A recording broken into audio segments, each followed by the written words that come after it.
kekebalan mikrobial terhadap antibiotik atau antimicrobial resistance. Maksudnya bila ada kuman, kita satu penyakit yang disebab oleh kuman, khususnya bakteria, biasanya kita beri rawatan dengan antibiotik.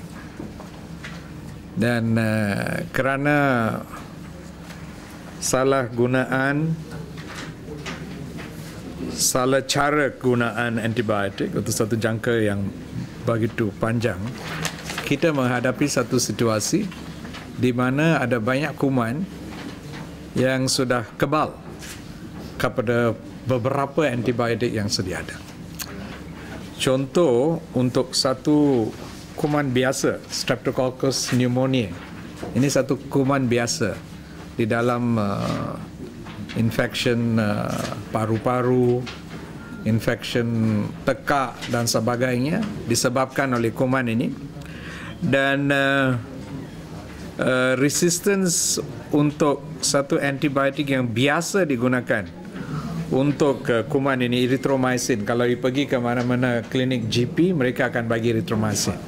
Dia punya kekebalan sudah naik di 2007 21% sampai 35.7%. Itu bermaksud kalau ada 100 orang yang ada penyakit ini dirawati dengan erythromycin, 35 orang atau 36 orang tidak berkesan kepada mereka. Kalau itu jadi kena beri antibiotik yang lain, apa yang kita second line antibiotics.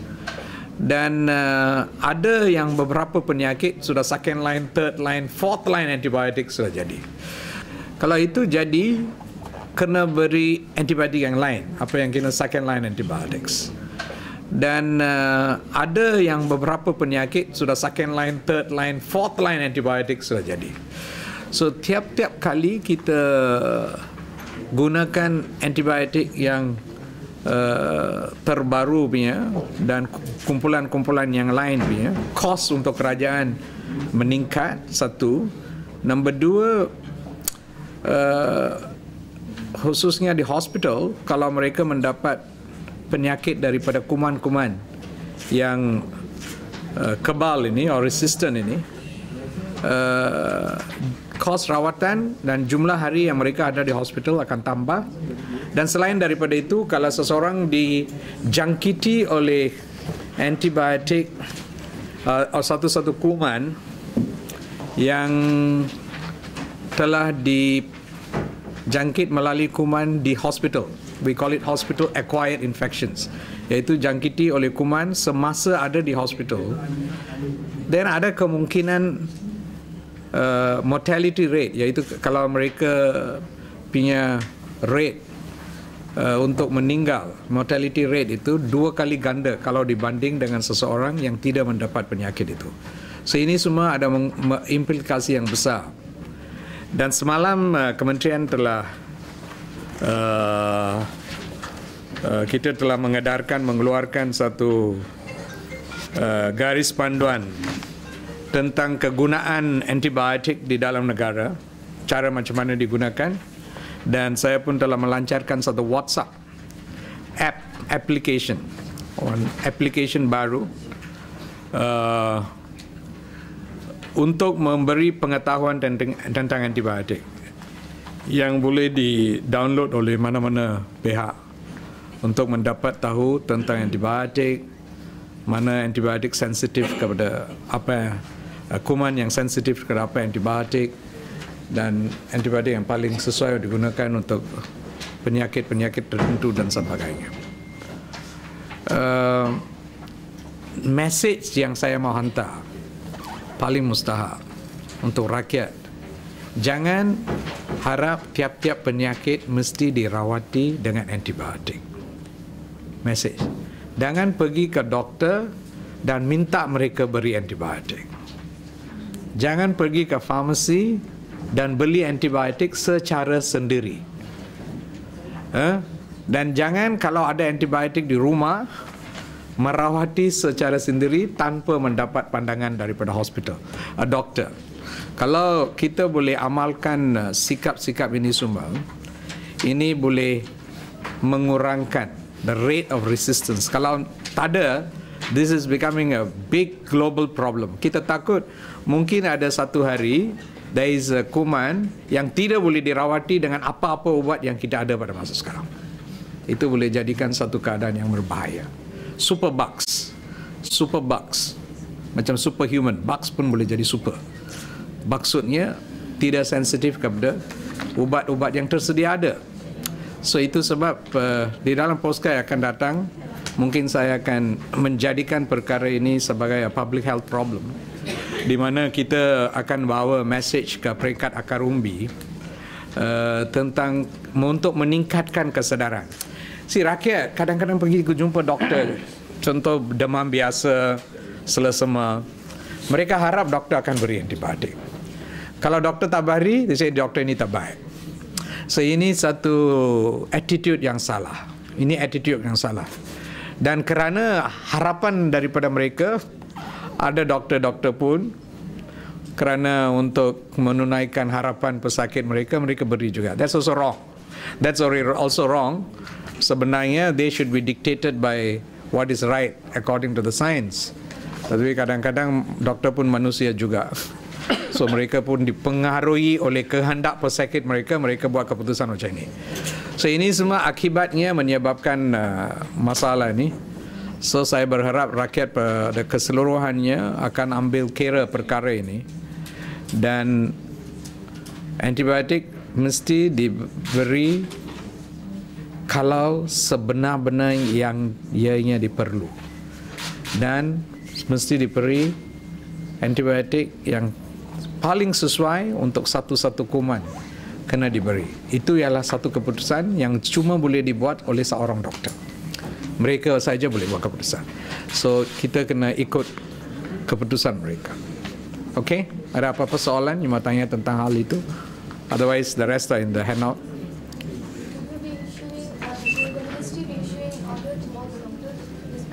Well, that surveillance which you have done yesterday in the guideline, yesterday I given to representatives of the Private Hospital Association, the Malaysian Medical Association, and so this I hope will go to all these people, so the message which goes down to them, that will cause them to change their attitude, right? So all the doctors will be getting it, and doctor there, all of them will getting copies of that, yeah. It is also available on our website, yeah. Antibiotik yang dikesan resisten terhadap bakteria selain daripada yang di dalam ini paper ada banyak antibiotik. That one is a big chapter lah soalan kamu. Di sini kita ada tulis tentang dua. Satu is Acinetobacter baumannii. Dia punya resistance sampai 57.3%. Dan ada jenis-jenis yang lain, ada satu yang dipanggil MRSA. Ini satu kuman biasa dipanggil Staph aureus yang menyebabkan kudis-kudis dan yang biasa, bisul, kudis yang biasa disebabkan oleh Staph aureus pada biasanya. Dan biasa boleh dirawati oleh satu jenis antibiotik daripada kumpulan penicillin.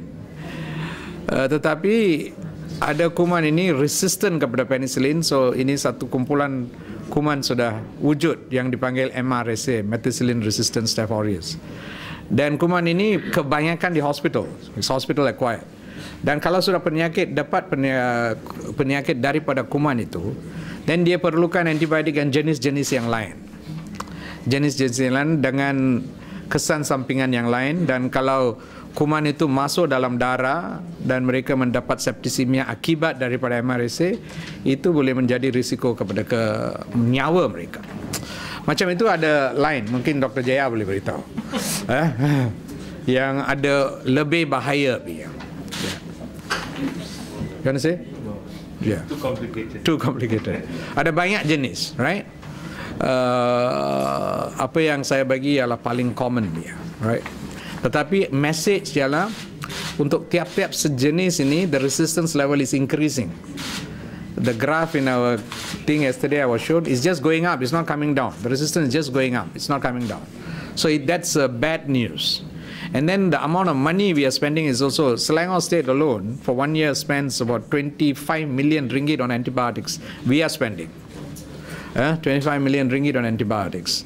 But so that you can say that we've got our own resistance mechanism. Kita ada jenis kawalan di tiap-tiap hospital kerajaan, di mana tiap-tiap kuman yang dihantar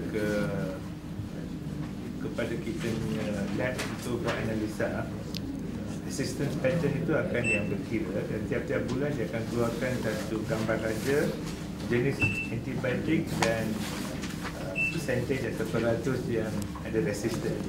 Ini dipanggilkan antibiogram, dan benda ini akan diberikan kepada semua pakar supaya pakar itu sedar antibiotik yang mana yang boleh diguna dan yang mana tidak boleh diguna. Dan isu yang timbulkan adalah daripada hospital ke hospital, jenis antibiotik dengan jenis kuman itu berbeza dalam kadar resistance dia. Oleh kerana itu, bila kami pindah pesakit daripada satu hospital ke hospital lain, kita biasanya akan cek dengan kadar resistance sebelum kita mulakan ubat. Kalau tidak, kita akan membazir wang kerajaan. Message itu kepada rakyat apa ialah mereka memerlukan satu pindaan pandangan atau fikiran bahawa bukan tiap-tiap penyakit memerlukan rawatan antibiotik. Itu yang message. Biasanya contoh demam biasa, flu, kebanyakan disebabkan oleh virus, bukan oleh bakteria. So sebenarnya tak perlu antibiotik. Tapi apa yang berlaku secara biasa, tiap-tiap pesakit itu makan antibiotik juga. So that's unwanted taking of antibiotic. Unwanted. It's not needed, but you take it, and that is the one which puts you at the added risk.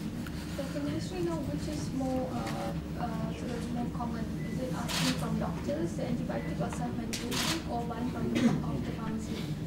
Generally, I think we take from doctors in Malaysia. You cannot go to a pharmacist and buy an antibiotic unless there's a prescription. So most responsible pharmacists follow that. That means there could be some irresponsible pharmacists. Right. So,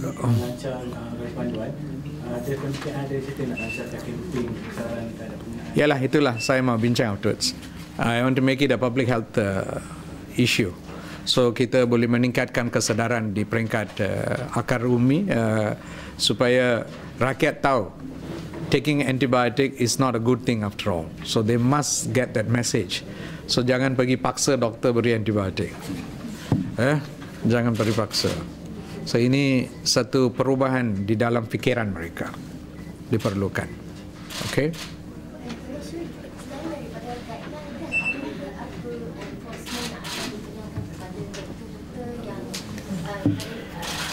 No, that cannot be done lah.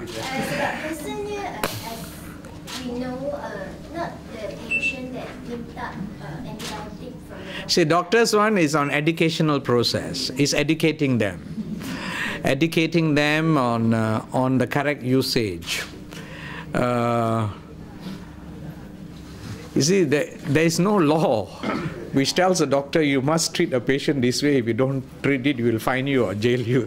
We cannot have such a law. Nowhere in the world you can have. It's a profession. They make their own decisions. But it's a process of education, so that they will be able to make the correct choices.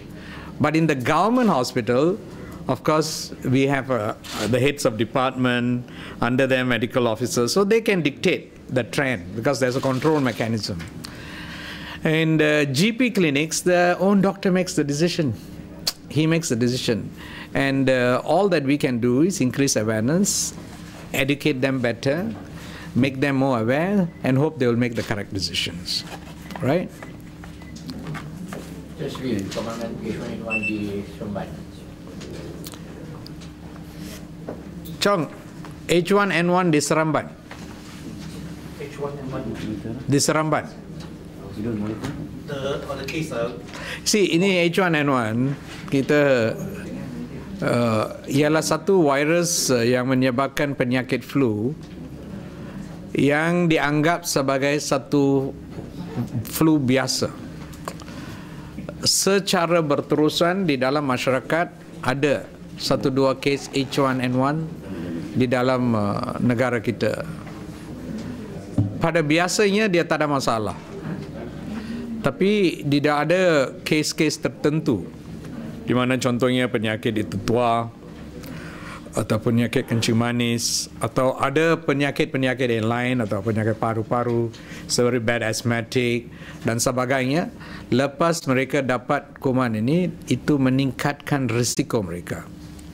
Dan soalan kamu sangat tertentu kepada satu kes yang meninggal dunia yang mereka telah kesan H1N1, but we don't know whether that. I think she had a pneumonia. I think. Yes.